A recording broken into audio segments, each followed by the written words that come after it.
What up, y'all? Let's make sure everything is set up before we get started. Um, make sure we set up here. All right, I'm just gonna check on my end, make sure everything is good, and we gonna get started. Sorry for being a little bit late, but we are here. See, now my camera's a little too zoomed in. I don't even think they can see me all the way. Okay, I think we good now. Okay. Okay, we good now. All right. All right, what up, y'all? Welcome back to X's on the Board. We got a new guest today. We got one of my close friends in high school. I ain't talked to him in a minute until we had just got back here, but I'm happy he's happy here to join me. Perfect time to talk some Johnnies and talk some St. John's basketball. And my boy Mike Casey. What up? How you doing, my boy? What's going on, everybody? Good to see you, X. Glad we got the chance to do it. Like you said, perfect timing. You're right, and it's a good time to really talk some St. John's basketball because I feel like I would like send you text about St. John's every now and then, but I feel like we never really got to talk about them for real. And Yeah. I think this is the best time to talk about St. John's because I think y'all are in a region that again everyone's been talking about as being the blue blood region with Mm-hmm. Bill Self and Duke and UConn, and it's interesting considering how I feel like how last year went. Like I was tuned in a lot with St. John's basketball. Still am this year, but I felt like last year's exit from the tourney kind of just gave me a kind of a sour taste in my mouth, and I'm like, all right, let's see what happens this year going into the tournament. Again, like how you just feeling generally about St. John's? Like how you feeling about how they gonna fare in the tournament? Well, I think they got a low seed for how they ended the year. I think partially because the Big East was a little bit weaker than it usually is in past years. But I still think with the tournament win, they probably could have gotten a 4 at least, or maybe a 3. And then like you said, I think the region that they're in is tough with Duke, Michigan State, UConn, Kansas. So yeah, I think but they go out west, which is another factor. But I think look, you got to beat the teams anyway to get to a Final Four. Regardless, you're gonna have to beat good teams. So I think they're more equipped actually this year than last year going into the tournament, just because I think they played a tougher non-conference. That they got a little more experience this year. So look, we'll see what happens. I think they should. I think the expectation is at least a second weekend for them, I would say. Yeah, again, looking at some of the moves that they made.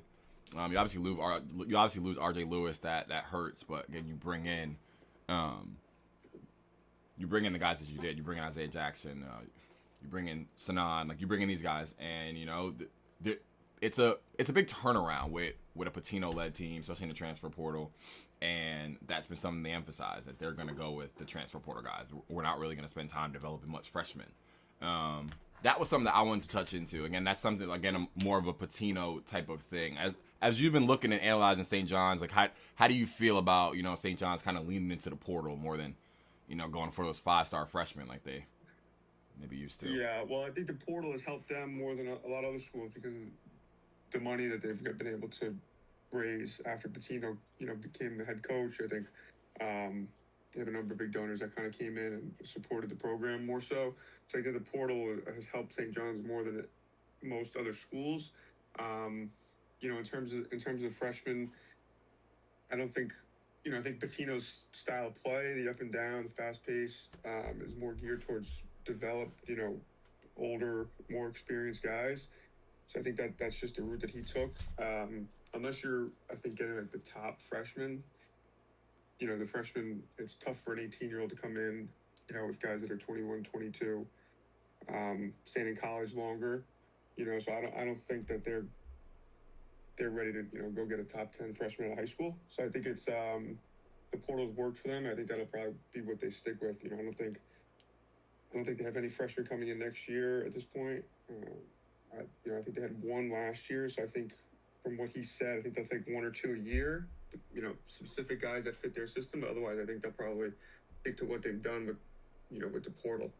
Yeah, I mean it's interesting to watch, and like I've been, Patino has done a job of, kind of turning this thing around very quickly. And then St. John's, again, has expectations again. And I think that's good to see. Now, when I'm looking at the team, when I've watched St. John's games, I've always noticed when this player plays well, St. John's usually wins. And this player is not Zuby like everyone's going to expect, but Dylan Darling. I feel like he's been somebody who has been a consistent, guy who can get players involved, kind of run the offense, bring his energy, and when he's there, and he's playing well, St. John's usually fares well. Who is an X factor on the team that people might not really expect that you feel like is key for y'all to go far in March? Yeah, I would say him. I think he's the only true point guard in the team, I would say. I don't know. Dylan Mitchell, I think whenever he plays well, St. John's plays well, because he's like a little bit of a point forward.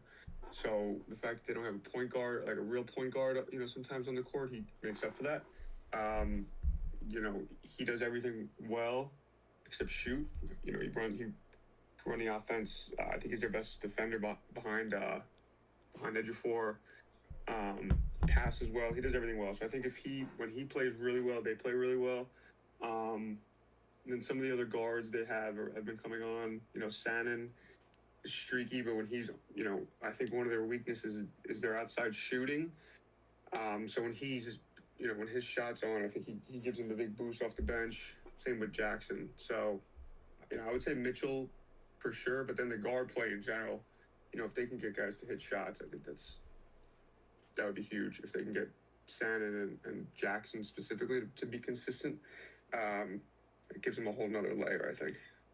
Yeah, I mean, you mentioned Ian Jackson, and I'll just be honest, I've been a little disappointed from Ian coming over from North Carolina. I felt like the expectation when he was there, especially as a freshman, was high. He was expected to be one of their best players, and he comes to St. John's, and I expected the same thing, to be a impact guy that could help St. John's shooting from the outside and be a consistent guy. But as I'm looking, his minutes have been very up and down. It's been very situational when Patino is using him. And I think for all the strengths St. John's have, they're a middle of the pack 3-point shooting team. And when you get in the tournament, and we will get to the Northern Iowa game, and then potentially the Kansas game, but they're gonna need guys who are gonna have to hit outside shots, and I think he's gonna have to be one of them. And yeah, he's someone I'm looking at as you're gonna need to step up in March. Yeah, I agree. I think he's been sporadic in his play, and then he got hurt for a game. And then when he came back, he wasn't playing as much. But I think he's played the point a lot, which has been new for him, which has been tough for him, I think. But I think he's inconsistent defensively, and he turns the ball over sometimes. So I think Patino, I wouldn't say fully trust him yet, to give him huge minutes consistently. But when he does play well, yeah, he can provide a spark for sure, I would say. I mean, yeah, he was the 8th ranked recruit in his class. Again, I don't think this is something really unfair to expect from him to be a contributor on a high Power 5 team, But I mean, I'm hoping for the best for him because I think St. John's is going to need him to go on the tournament. Let's move on to the game that they have to play. I believe they play tomorrow, or is it Friday? Friday night. Okay. Northern Iowa. Now, I was looking into them, and I'm what do they really do well?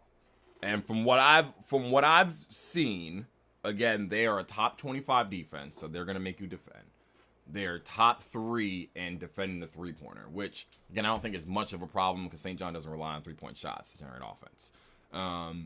Offensively, they're not great. But, again, one thing they do well is, they defend. They defend the 2 and the 3 very well. They don't have huge size. But, based on what you've been watching with St. John's, what type of teams give St. John's trouble that you've noticed? Yeah. Early in the year, I think really good guards have given them trouble. Quick guards that get into the lane a lot. I think they have the advantage they have with Northern Iowa is, like you said, Northern Iowa was small. So I think St. John's has pounded inside. Um, the one thing Northern Iowa does well offensively is they don't really turn it over much, and they make you play in a half court.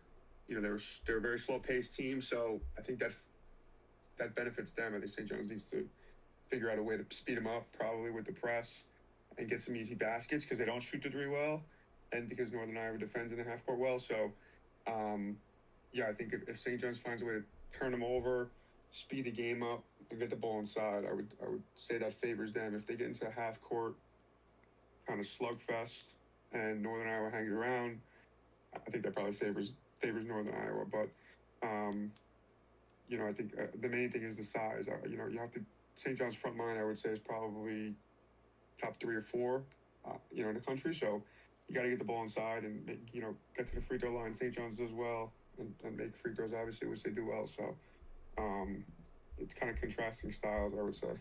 Yeah, I mean it's an interesting point that you made. That like Northern Iowa does not turn the ball over, and they are 363rd in adjusted tempo in the country. So they are going to limit possessions, and I feel like from what I've seen in a lot of the games where St. John's when St. John's doesn't have the advantage in terms of the number of possessions in the game, that usually gives them problems, and it makes the game a lot closer. Again, it's a good point. I mean, I think guard play matters here, but again, I think this is going to be determined by Zuby and the bigs in this game. I think, and let's presume as of right now, and I don't love doing this, but that St. John's moves on to round 2, and they face Kansas in round 2. Now, I think this is the game where the guard play is going to have to matter, because Kansas is obviously with Melvin Council and Darren Peterson, they are going to put pressure on St. John's guards to produce offensively because Kansas has the size.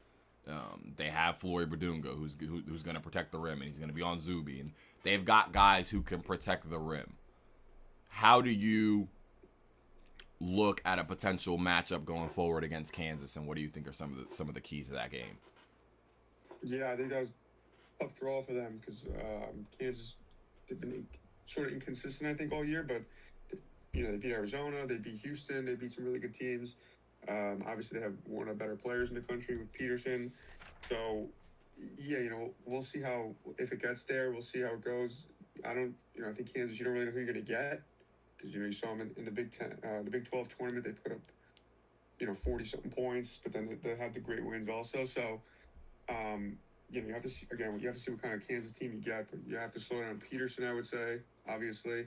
Try to get the big guy in foul trouble. He's been, really good for them. But that's a really, really good game. And obviously, Ejiofor was on Kansas his first year. So I think that'd be cool. If we got to see them match up, that would be, I think for him, that would be a sort of a personal type of game. Yeah, do you think, so I was trying to find this out, and, I just didn't find anything on the internet about it. About whether Pitino, I think Pitino and Bill Self have played against each other. I was trying to see who's their record against each other, and I couldn't find it. But I don't know. I think that these type of coaching battles are interesting. I don't know how much they matter within the grand scheme of things, but again, I think Pitino would take this game seriously, because that is one of his peers kind of in this kind of hierarchy of coaches. Do you think that I don't know, what do you kind of take of that, this whole East region being this, this blue blood coaches region? Yeah, it's cool to get good coaching matchups.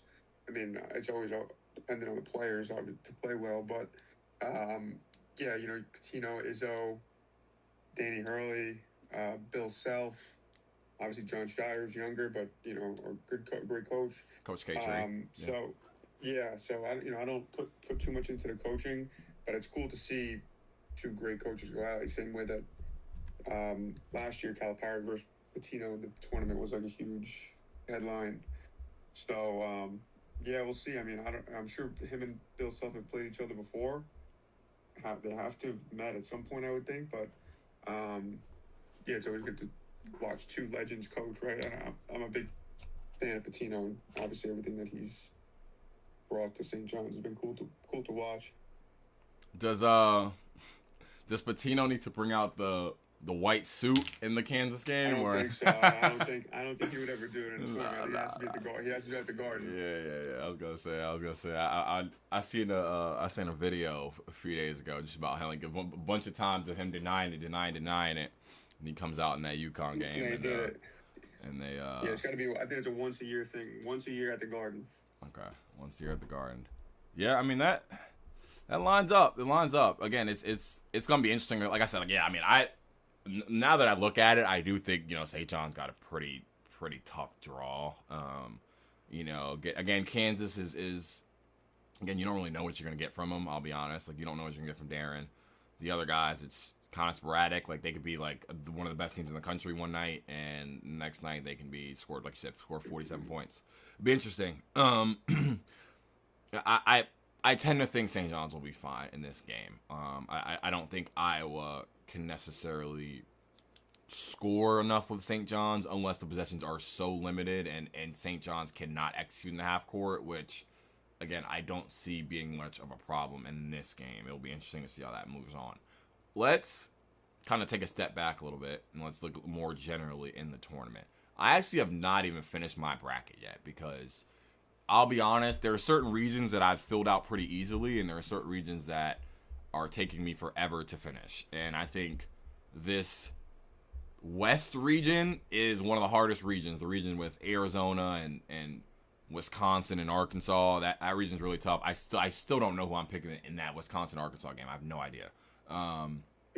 And on the other side with, Gonzaga and Purdue, but I don't know. What are some of your, I guess we can just talk upsets, because again, like last year, obviously it was all chalk, and again, a lot of people didn't like it. It was like, well, like what would happen to March Madness? There's no upsets anymore.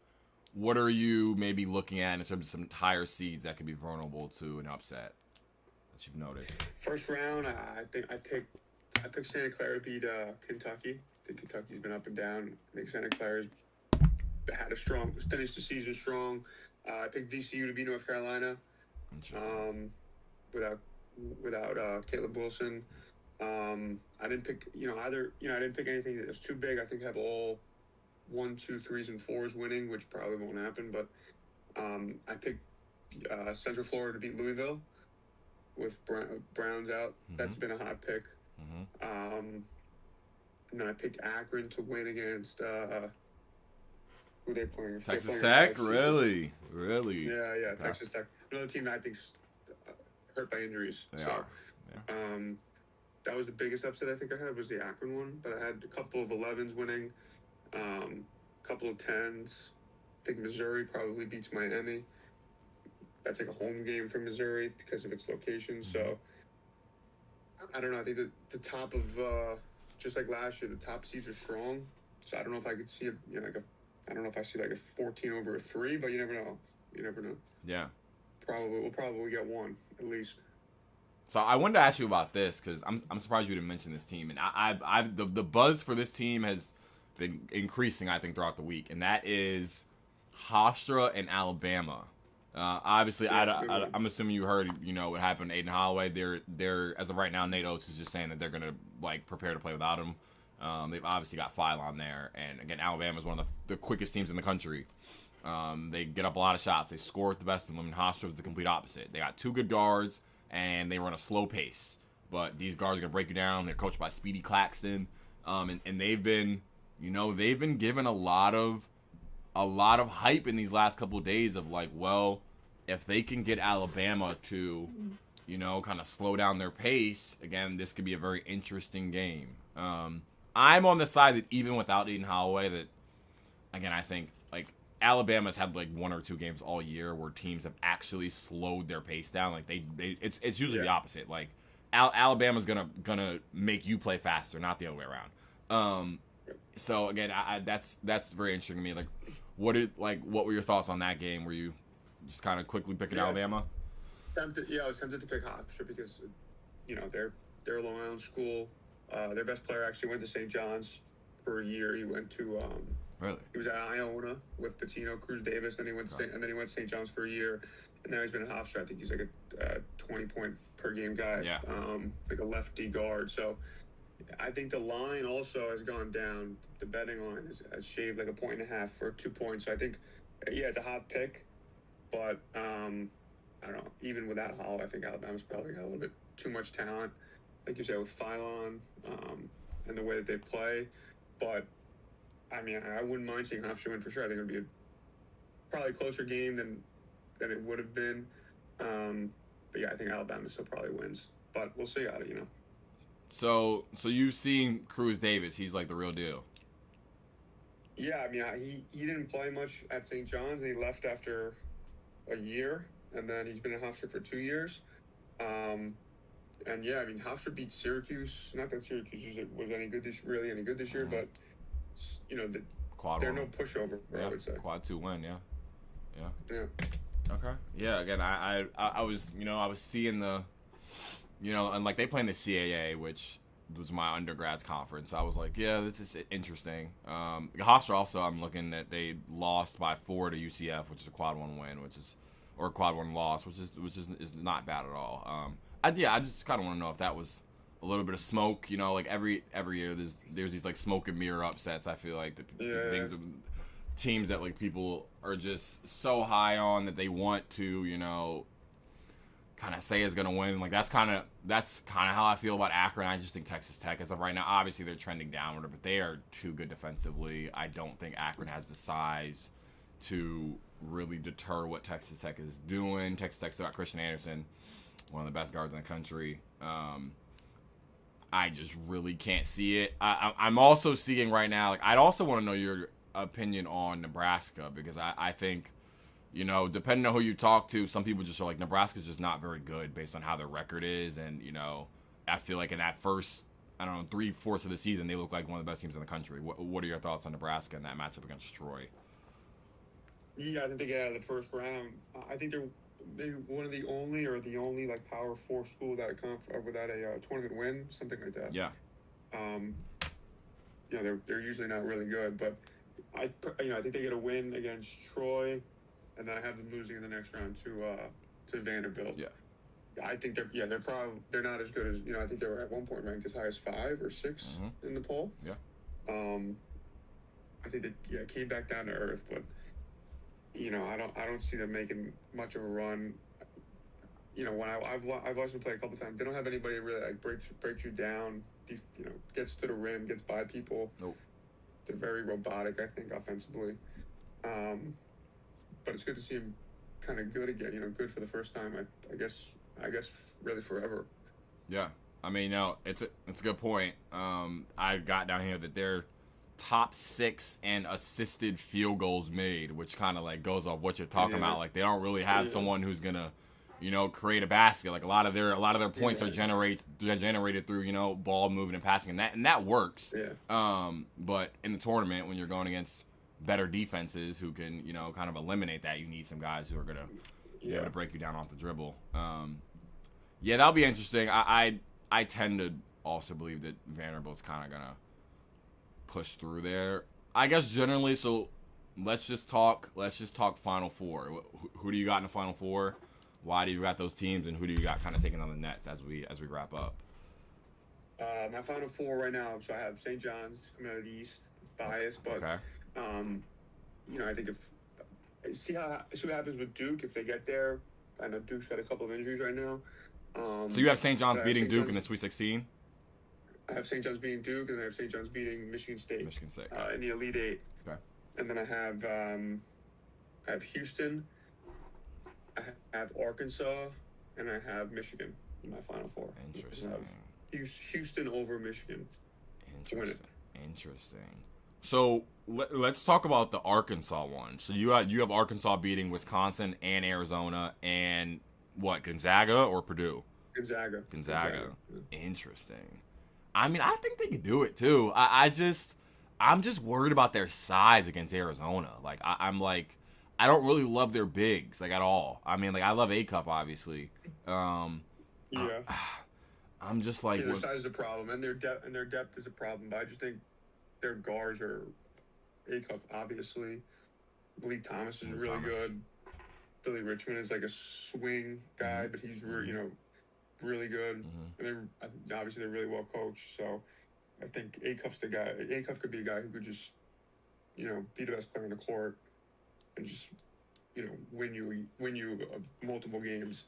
I was tempted to pick Arizona. I think Arizona's probably like the hot pick to win it all. It is. I would say it is. But I think when you have like the best player on the court, like they will have in most of their games, you have a big advantage.